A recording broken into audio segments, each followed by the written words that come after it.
Dengarkan firman Tuhan dengan jujur, dengan judul Susah So Datang. Dengan ayat Alkitab diambil dari Kejadian 26 ayat 6. Kita serahkan ibadah ini kepada pembicara Pendeta Dedi Kurniawan dan kita kosongkan hati pikiran kita untuk menyambut firman Tuhan. Dipersilakan Bapak Pendeta. Terima kasih Ibu Heske. Shalom Bapak Ibu yang diberkati Tuhan. Shalom. Oke, puji Tuhan. Senang sekali di pagi hari ini tepatnya di Kupang kami saat ini di Nusa Tenggara Timur boleh terhubung dengan semua saudara yang ada di Eropa. Ini saya lihat lebih banyak mama-mama ini daripada papa-papa ini yang ada Betul. malam hari ini. Tapi saya yakin Di bapak-bapak sampingnya. ada di sampingnya untuk turut juga mendengarkan. Bolehkah host izinkan saya untuk share screen? Tidak dikenal, tidak disayang. Tapi kalau sudah kenal, semoga orang boleh baku-baku sayang. Iya, Saya punya nama Dedi Kurniawan. iya. Eh, saya orang Jawa, tapi keluarga terdampar di Manado. Jadi saya besar di Manado. Saya Hmm. menikah dengan wanita yang paling cantik di desa Pasok, Kakas. Ini Oh, adalah cucunya Ibu Kori, jadi Ibu Kori saya harus panggil Oma. Jadi Oke. namanya, namanya itu Veronica Sumaiku, tapi karena dia punya Oma namanya Oma Mary Beth, jadi dia dipanggil sama seperti omanya Mary Beth Sumaiku. Tuhan memberkati kami dengan satu putra namanya Syamar El Barak, sekarang sudah berusia 5 tahun. Tuhan memberkati kami dengan pelayanan, bukan karena kehebatan dan kuat kuasa kami, tapi karena kemurahan Tuhan. Tahun 2010 sampai 2023, Tuhan mempercayakan kami sebagai gembala jemaat di Jakarta Local Conference. Dan sekarang, mulai dari tahun 2024 sampai sekarang, kami mendapatkan tanggung jawab pelayanan yang lebih luas di daerah Misi Nusa Tenggara. Itu meliputi seluruh kepulauan di daerah Nusa Tenggara, termasuk sebagian dari Maluku Barat Daya, yaitu Pulau Wetar dan Pulau Kisar. Tuhan mempercayakan kami sebagai Direktur Penata Layanan di daerah Misi Nusa Tenggara. Terima kasih kesempatan yang sudah diberikan Bapak Ibu yang diberkati Tuhan. Special thanks to our beloved grandma, Oma Kori. Terima kasih untuk waktu dan undangannya. Saudara-saudara, susah so datang. Kami di Nusa Tenggara kalau sudah datang musim kemarau, maka kami akan bilang susah so datang. Susah so datang. Saudara-saudara, panas sekali di sini. Kita rasa matahari itu ada dua rasa-rasanya. Susah sudah datang, terlalu panas. Tapi mari kita lihat bagaimana Tuhan memberkati kita di keadaan-keadaan yang sangat sulit dalam kehidupan kita. Saudara, apakah saudara senang tertawa? Saya yakin kita semua senang tertawa. Tapi sayangnya ada beberapa orang yang tidak tahu bagaimana tertawa. Sampai-sampai mereka membutuhkan sesuatu hal yang lucu, nonton apa saja yang lucu supaya mereka bisa tertawa. Hebatnya lagi ada orang yang tertawa karena keadaan yang tidak baik dari apa yang dialami oleh orang lain. Jadi dia tertawa di atas penderitaan orang lain. Nah, menurut situs Alo Dokter, saya coba cari fakta tentang tertawa, ternyata tertawa itu bagus sekali. Tertawa dapat memperkuat imunitas tubuh kita, bahkan dapat mengurangi resiko penyakit jantung, membuat tidur kita lebih nyenyak, karena stres kita akan dikurangi. Jadi sering-seringlah kita tertawa, saudara-saudara, supaya kita sehat dan panjang umur. Saya yakin ini mama-mama dan bapak-bapak yang join pada malam hari ini senang tertawa karena saya lihat umur panjang semua. Puji Tuhan ini. Dapat lihat kalau di mukanya ini, di wajahnya, nggak ada stresnya sama sekali ini. Saya juga pengen umur panjang dan diberkati seperti mama-mama dan papa-papa semua ini yang hadir pada malam hari ini. Malam hari ini kita akan membahas satu kisah tentang dua orang, ayah dan ibu, yang suka tertawa Sampai-sampai akhirnya anaknya pun waktu Jelas. lahir diberi nama Tertawa. Saya tidak perlu jelaskan cerita ini, saya yakin kita semua mengerti dengan benar cerita ini. Kisah Ishak yang diberi nama Tertawa oleh ayah ibunya karena ya demikian, karena mereka menertawakan janji Tuhan bahwa mereka akan memiliki seorang anak perjanjian. Saudara, walaupun kemudian dalam kisah hidup Ishak, banyak orang yang mencoba untuk mengambil aplikasi rohani yang penting dalam hidup Ishak bagi kehidupan mereka. Karena mereka melihat tipologi kehidupan Ishak sebagai gambaran kehidupan Yesus. Ishak yang taat, Ishak yang rela berkorban dalam misinya. Bahkan dia menjadi korban. Persis seperti Yesus. Kita tahu bahwa dalam zaman bapak-bapak, budaya memberikan budak perempuan kepada tuan laki-laki adalah perkara yang umum, terutama karena alasan untuk menjadi ibu pengganti untuk dapat melahirkan keturunan. Jadi di zaman itu, budak sepertinya dianggap seperti properti seseorang.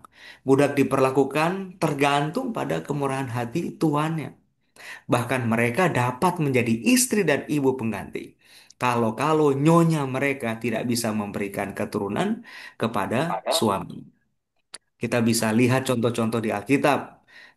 Ini yang dibuat oleh Sarah ketika memberikan Hagar kepada Abraham. Mm-mm. Lalu Rahel memberikan Bilha. Lea memberikan Zilpa. Tapi uniknya saudara, Ishak. Ishak tidak jatuh pada dosa yang sama seperti yang Abraham ayahnya lakukan dan Yakub anaknya. Kalau saudara perhatikan, Abraham dan Yakub banyak sekali dong punya itu. Tapi Ishak cuma satu dia punya itu. Bukan karena mungkin Ishak dapat dengan mudahnya mendapatkan dua anak sekaligus, yaitu Esau dan Yakub. Tapi kalau kita melihat, saudara, ayat ini, Kejadian 25, 21, berdoalah Ishak kepada Tuhan untuk istrinya, sebab istrinya itu mandul. Jadi rupanya Hmm. Ishak juga mengalami pengalaman yang sama seperti dia punya bapak. Mereka tidak bisa mendapatkan keturunan karena mandul. Tapi itu bukan jadi alasan bagi Ishak untuk melakukan apa yang orang tuanya lakukan, yaitu melawan kehendak Allah. Saudara, walaupun saudara-saudara sudah lama ada di Eropa, tapi pasti saudara-saudara familiar dengan peribahasa ini. Buah jatuh tidak jauh dari pohon. Pohonnya. Betul. Ishak hidup dalam bayang-bayang reputasi yang buruk dari ayahnya. Tidak percaya sama janji Tuhan. Sehingga mereka punya skenario yang gagal dan tidak berkenan di mata Tuhan. Saudara ingat, Ishak menanggung beban yang berat. Karena namanya artinya menertawakan janji Tuhan.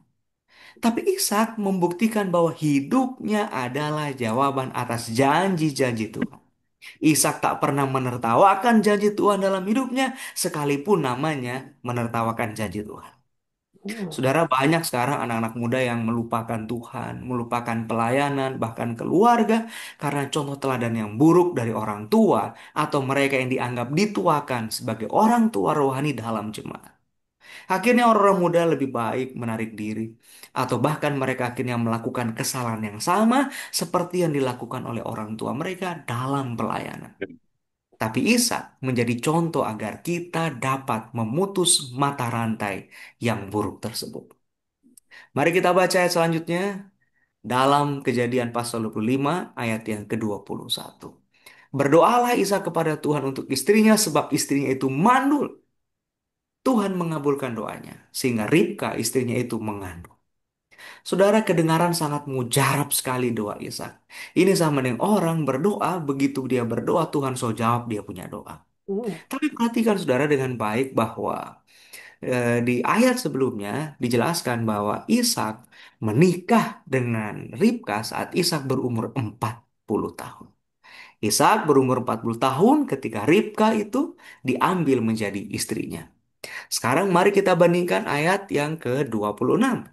Apa yang ayat tersebut tulis? Sesudah itu keluarlah adiknya. Tangannya memegang tumit Esau. Sebab itu dia dinamai Yakub. Umur berapa saudara? Ishak waktu itu? Ishak berumur 60 tahun waktu mereka lahir. Artinya kita mengerti bahwa doa yang sepertinya kelihatan langsung dijawab karena hanya dalam satu ayat Ishak berdoa, Tuhan menjawab, ternyata tidak sesederhana itu pengertiannya. Doa ini membutuhkan waktu 20 tahun untuk dijawab dan dipenuhi oleh Tuhan. Mungkin dalam waktu 1 dan 2 tahun orang dua masih hot-hotnya pengantin muda. Wah, anak muda bilang gas terus. Tapi setelah mencoba sampai 5 tahun, mereka mungkin sudah mulai sedikit patah harapan. Bahkan mungkin 10 tahun mereka sudah tidak lagi mendoakan permohonan tersebut. Tapi saudara, istimewanya dalam kasus Ishak dan Ribka, mereka sama sekali tidak tergoda untuk melakukan apa yang orang tuanya lakukan. Dan apa yang dilakukan oleh masyarakat umumnya di zaman itu. Mereka tidak mengambil salah satu budak atau dayang-dayang Ribka untuk menjadi ibu pengganti demi mendapatkan keturunan. Karena baik Ishak dan Ribka, mereka menunggu waktu Tuhan. Saudaraku, 20 tahun bukan waktu yang pendek untuk menanti datangnya buah hati. Saudara, mungkin kita punya pergumulan yang kita doakan kepada Tuhan, tapi sampai sekarang Tuhan belum menjawab. Entah sudah berapa lama kita menanti hal itu dapat terjadi. Kita rindu memiliki kehidupan yang lebih baik. Kita rindu agar sahabat kita mungkin menerima Yesus sebagai Tuhan dan Juru Selamat. Kita rindu agar kondisi kesehatan kita dipulihkan. Dan entah sudah berapa lama kita berdoa dan menanti agar Tuhan menjamah hati suami kita, istri kita, anak-anak kita, rumah tangga kita agar mengalami kebangunan rohani. Jadi boleh jadi saat ini kita sedang mengalami pergumulan yang sama seperti yang dialami oleh Ishak. Hari demi hari kita doakan. Bahkan bertahun-tahun kita tak lelah menyampaikan pergumulan tersebut kepada Tuhan. Mari kita lanjutkan cerita ini ke Kejadian pasal 26 ayat 1. Timbullah kelaparan di negeri itu. Ini bukan kelaparan pertama yang terjadi setelah zaman Abraham. Saudaraku, Kejadian pasal 26 dimulai dengan latar belakang kehidupan yang sangat lazim dialami oleh umat-umat Tuhan. Jangan heran atau terkejut apabila kita melewati banyak sekali masa-masa kering, paceklik, kesulitan, malapetaka, bahkan duka cita sekalipun menghantam hidup kita. Hal ini bisa terjadi pada siapa saja dan kapan saja. Bahkan Abraham yang disebut sebagai bapa segala orang percaya tidak luput dari yang namanya penderitaan. Baik Abraham dan Ishak, dua-duanya mendapatkan tantangan yang sama, masa kelaparan yang sulit. Tapi reaksi Abraham dan Ishak sangat berbeda sekali ketika masa yang sulit itu menimpa kehidupan mereka. Mari kita lihat Kejadian pasal yang ke-12 ayatnya yang ke-10. Ketika kelaparan itu muncul, Abraham memilih untuk pergi ke Mesir, tinggal di sana sebagai orang asing, karena sepertinya kelaparan yang hebat itu hanya dapat diatasi apabila Abraham pergi ke Mesir. Tindakan yang kedua adalah tindakan Ishak. Ketika kelaparan terjadi, Ishak tidak memilih untuk pergi ke Mesir, tapi Alkitab mencatat Ishak justru pergi ke Gerar. Saudara, kalau kita bertanya, kenapa sih kok Ishak tidak memilih pergi ke Mesir? Kenapa dia memilih pergi ke Gerar? Yang pertama, karena Tuhan yang memberi perintah. Kejadian 26 ayat 2 menulis Tuhan bilang sama Ishak, Ishak jangan pergi ke Mesir. Pergilah ke negeri yang kukatakan kepadamu. Saudara, sekarang alasan yang kedua. Sebetulnya bukan tanpa alasan kenapa Tuhan memintanya untuk pergi ke Gerar, bukan ke bukan ke Mesir. Karena Tuhan tahu efek buruk yang terjadi kalau Ishak melakukan apa yang bapaknya lakukan di Mesir. Sepertinya di Mesirlah Abraham mendapatkan budak-budak yang sangat banyak. Dan Alkitab mencatat dalam Kejadian 16 ayat 1, Hagar adalah seorang Mesir dan dia bekerja sebagai budak pada Abraham dan Sarah di sana. Karena ada hamba perempuan yang dekat dengan sang majikan, mungkin saudara Hagar ini wanita yang menarik, poco-poco dia, span-span. Karena Abraham yang sudah tua masih tertarik untuk menghampirinya. Akhirnya jadilah skenario yang melenceng dari rencana Allah. Jadi Tuhan tidak mau Ishak akan mengalami pengalaman yang sama seperti ayahnya. Puluhan tahun menunggu, nanti diambil juga budak lain dari Mesir dan terjadilah kisah seperti Abraham. Itu sebabnya Alkitab menulis dalam Kejadian 26 ayat 1, Ishak pergi ke Gerar. Saudaraku, kita tidak mendapat sama sekali gambaran geografi seperti apa sih Gerar itu. Alkitab hanya menyebut itu adalah daerah di Filistin. Dan aneh Tuhan menuntun Ishak justru menetap di daerah Filistin. Seorang ahli arkeologi Alkitab bernama Victor Matthews. Dia coba untuk memberikan informasi kepada kita sehubungan dengan wilayah Gerar. Dalam bukunya yang berjudul The Wells of Gerar, dia menulis bahwa sepertinya Gerar ini adalah wilayah yang sangat sulit airnya. Tapi di sana ada bekas-bekas lubang, di mana ada jalur-jalur kuno yang dapat menampung air hujan dan mata air oleh penduduk-penduduk di sana. Bayangkan saudara, curah hujannya saja hanya 300 milimeter per tahun. Saya coba cari-cari tahu seberapa banyak sih ini kalau setahun. Kalau dibagi selama 12 bulan, 300 milimeter per tahun sangat sedikit. Sebulan kita hanya dapat menampung 1 galon air yang isinya sekitar 30 liter. Ya kan? Jadi ketika Keluaran 26 ayat 12 menulis, maka menaburlah Ishak di tanah itu, apakah kita pikir Ishak menabur di tempat yang subur? Dia menabur di tempat yang melimpah airnya? Di tempat yang akan membuat seluruh keluarganya merasakan kesejukan? No, itu adalah tempat yang tandus. Tadi di awal waktu Zoom ini baru dibuka, Ibu Mamora berkata, lebih bagus kita ada di tempat yang dingin. Ibu Mamora mesti jalan-jalan ke NTT. Nah, panas sekali. Saudara, bagaimana mungkin kita bisa hidup di tanah yang tandus? Itu sebabnya membaca cerita Ishak tak semudah mengaplikasikannya dalam hidup kita sehari-hari. Sulit untuk mengambil sikap seperti Ishak. Sulit untuk membuat keputusan bahkan yang sesuai dengan kehendak Tuhan, sementara di Mesir melimpah hasil bumi. Jadi, dalam kacamata dunia, Mesirlah tempat yang baik untuk menabur dan melanjutkan hidup. Lalu apa yang membuat Ishak pergi ke Gerar walaupun tempat itu tidak menjanjikan? Saudara, ini kuncinya.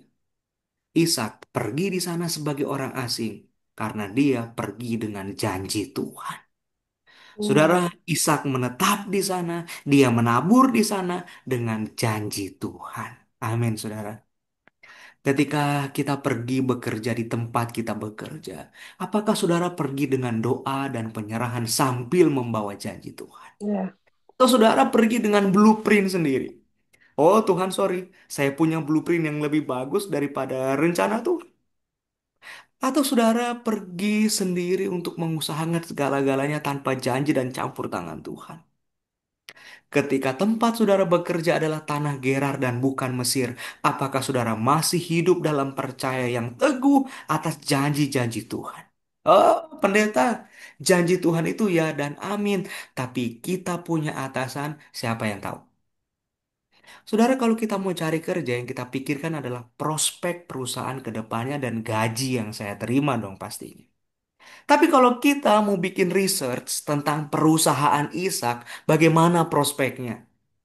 Apakah perusahaan Ishak dapat dikatakan menjanjikan? Oh, sorry to say, tanah kering. Bagaimana kita bisa mendapatkan gaji yang besar, prospek yang baik ke depannya kalau kita bekerja di tempat Ishak?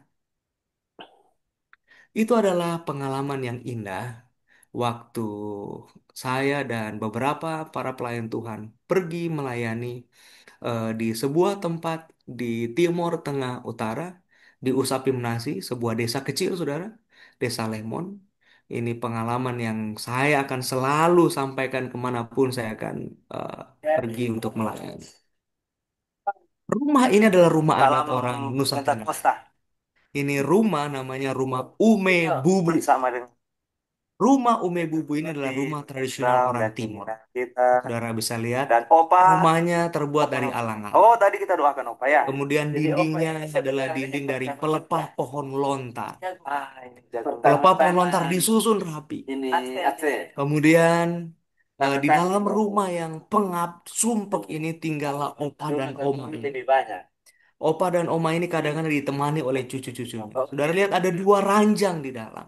Ranjang yang satu Opa, kadang-kadang Oma tinggal di ranjang yang satu, tapi kalau dia punya cucu-cucu datang, maka mereka akan berbagi tempat tidur. Disitulah mereka semua akan beraktivitas. Saudara lihat, bahkan mereka memasak di tengah-tengah ruangan tempat di mana mereka tidur. Karena tempat ini cukup dingin, jadi kalau mereka masak di dalam ruangan ini, asap dan apinya itu akan menghangatkan tubuh mereka. Saudara bisa lihat gambar ini. Di atas kami itu adalah jagung. Itu jagung, saudara, milu itu. Itu jagung mereka panen. Jagung so tua. Tapi aneh ya, saudara-saudara, warnanya hitam ya. Karena jagung itu ditempatkan di atas sotoh rumah, digantung berjejer sangat rapi, tepat di atas tungku perbaraan api. Jadi, jagung itu diasap berhari-hari, berminggu-minggu, berbulan-bulan, bertahun-tahun. Jagung itu akan kuat dan dapat bertahan. Untuk apa, saudara? Itulah kita punya makanan pokok di Nusa Tenggara. Jagung. Saudara, waktu dimasak itu jagung, weh, lomu-lomunya. Weh, luduh lomu-lomu Ibu Mamora. Aduh, sangat menggoda. Oh ya. Waduh, sangat menggoda. Ibu Heske waktu kita gigit, kita pergi, kita goyang. Keras sekali. Wah, kita pikir, kok ada orang yang makan makanan seperti ini? Karena keras, akhirnya mereka, apa ini orang Manado bilang, cude ini, disipil. Disipil satu-satu. Saudara direbus itu 2 jam. Lalu mereka masukkan irisan bawang, daun kelor, begitu saja. Dan garam sedikit. Lalu mereka makan. Itulah yang menjadi makanan mereka setiap hari. Lalu saya tanya, kenapa makan yang sudah tua, yang keras begini? Mereka bilang, Pak Pendeta, El Nino bikin kami semua kehilangan pengharapan untuk dapat makanan yang segar. Saudara, musim begitu buruk. Bahkan kalaupun mereka bisa menanam, jagung itu hanya keluar kecil-kecil. Ada yang cuma sebesar ibu jari. Apalagi yang bisa mereka makan. Apa yang ada pada mereka, itulah yang mereka makan. Kalau sudah begini, saudara-saudara, kita semua akan bilang, susah sudah datang. Tapi kejadian 26 ayat 12 menulis, ini ajaib sekali ini. Menaburlah Ishak di tanah itu, dan dalam tahun itu juga ia mendapat hasil 100 kali lipat. Sebab ia diberkati Tuhan. Haleluya, saudara. Saudaraku, Ishak tidak menunggu musim berubah, baru dia tanam. Tidak. Dia tidak menunggu musim penghujan, di mana ada kelimpahan, baru dia menabur. Tidak. Dia tidak menunggu ada semua kemudahan tersedia, lalu dia menabur dan mengusahakan tanah untuk hidup. Tidak. Di tanah yang kering dia menabur. Di tempat yang tidak menjanjikan dia bekerja. Tapi karena dia melakukannya dengan janji Tuhan, Tuhan memberkatinya 100 kali lipat. Amin. Dengan cepat dia menjadi kaya, saudara. Ayat ini indah sekali nih. Orang itu menjadi kaya, bahkan kian lama kian kaya, sehingga ia menjadi sangat kaya. Saudara, orang Ibrani tidak punya kalimat superlatif. Most holy. Tidak ada, dorang tidak punya. Atau kayak kita, maha suci. Tidak punya. Dorang kalau mau bilang kalimat superlatif, dorang akan ucapkan itu 3 kali. Misalnya kita menyanyi, suci, suci, suci. 3 kali kita sebutkan suci, kenapa? Karena tidak ada yang menandingi kesucian. Amin. Jadi ketika ayat ini menulis Ishak jadi kaya, makin lama makin kaya, dia sangat kaya artinya, saudara, tidak ada orang yang mau lawan dia punya kekayaan. Kok bisa Ada. ada kaya di tengah-tengah tanah yang tandus dan kering? Kalau bukan janji Tuhan, saudara, susah, saudara. Amin. Tapi ada yang menarik, saudaraku. Ada yang menarik. Kalau saudara baca ayat selanjutnya di ayat 14, orang-orang Filistin jadi cemburu sama Ishak. Kenapa? Karena Ishak kaya dan diberkati Tuhan. Saudara, ingat, kalau saudara diberkati Tuhan, banyak orang yang tidak mau senang sama hidup saudara.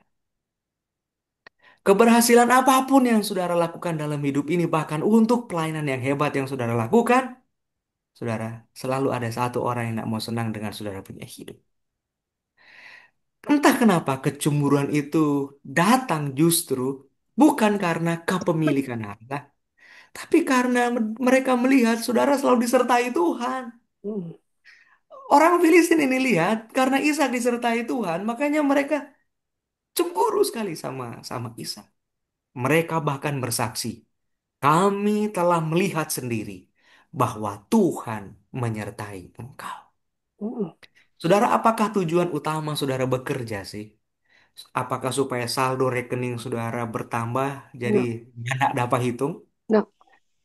Atau investasi saudara di mana-mana?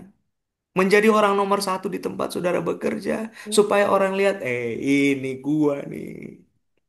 mm, Pada kisah ini kita diingatkan bahwa tujuan kita bekerja adalah supaya orang melihat Tuhan menyertai kita. Apakah di tempat kita bekerja, orang kenal kita ini adalah orang yang takut Tuhan atau orang yang suka menakut-nakuti orang? Apakah di tempat di mana kita bekerja, kita membawa berkat atau jangan-jangan kita suka mengutuk orang-orang di tempat di mana kita bekerja? Saudara, apakah di tempat kita bekerja, orang-orang dapat melihat bahwa segala kesuksesan yang kita terima datangnya dari Tuhan? Ini adalah daerah Takari. Waktu itu kami melakukan pengailanan di tempat ini. Saudara, airnya memang tidak terlalu dalam, hanya sebatas paha saja. Tapi area pelayanan ini cukup menantang, terutama untuk menjangkau wilayah ini. Namanya wilayah Fafi Oban, tempat di mana Bapak Toto, Octavianus Toto ini tinggal dengan keluarganya. Kami harus menyeberangi 3 sungai untuk mencapai titik tersebut. mm, Saudara, kalau musim hujan, sekitar bulan Desember dan Januari, jangan coba-coba nyebrang. Tahun kemarin setelah kami menyeberang, yang video tadi saudara lihat, seminggu kemudian ada satu nona-nona, dia tukang tagih koperasi, dia hanyut ditemukan meninggal. mm, Jadi kami bersyukur waktu KKR itu kami lakukan, hujan deras tapi hari Sabat berhenti hujan. Setelah semua KKR, baru hujan turun lagi. mm. Saudara, seperti cerita-cerita dongeng, tapi itu nyata dan benar terjadi. Amin. Bapak Toto adalah satu-satunya orang Advent yang ada di kampungnya. Saudara, dia ini jual aqua, jual keripik pisang, jual jagung goreng di persimpangan jalan kalau saudara mau ke daerah Soe dan Kolbano, pantai yang berbatu warna-warni. Cuma itu dia punya kerja. Kami dapat sedikit berkat dari teman-teman yang kolektif. Mereka bilang pada Dedi, kalau ada orang yang mau dibantu, ini kami ada bantuan. Saudara, kami bantu dia untuk membuka kios. Kios yang sangat sederhana. Karena mobil kami tidak bisa masuk, saudara. Tinggi sekali. Kalau kami paksa, tenggelam kami punya mobil.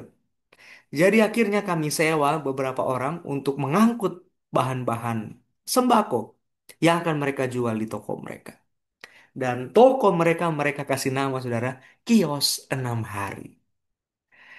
Unik namanya ya, Kios 6 Hari. Saya tanya, kenapa dikasih nama Kios 6 Hari?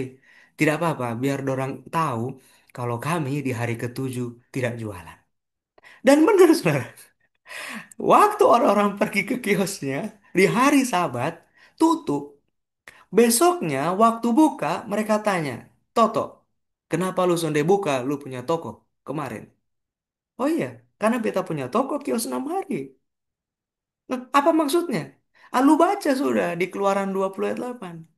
Saudara percaya atau tidak, sekarang sudah ada 3 penatua dari gereja Gemit yang belajar Alkitab. Dan satu pemuda yang tidak peduli tentang agama sudah mulai belajar Alkitab.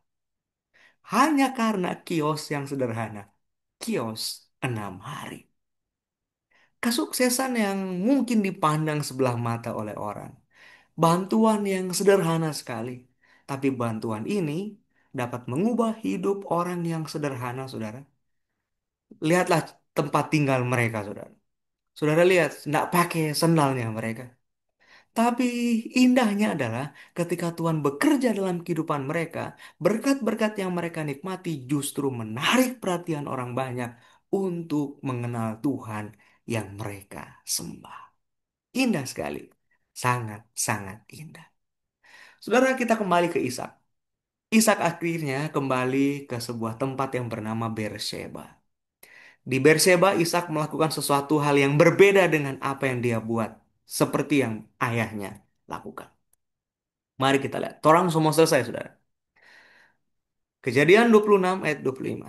Sesudah itu, Ishak mendirikan mesbah di situ. Dia panggil nama Tuhan. Dia pasang kemahnya di situ. Lalu dia panggil hamba-hambanya untuk menggali sumur di situ. Sekarang saudara bandingkan dengan kejadian 12 ayat 8. Abraham, waktu dia tiba di sebuah pegunungan di timur Betel, dia pasang kemahnya di situ.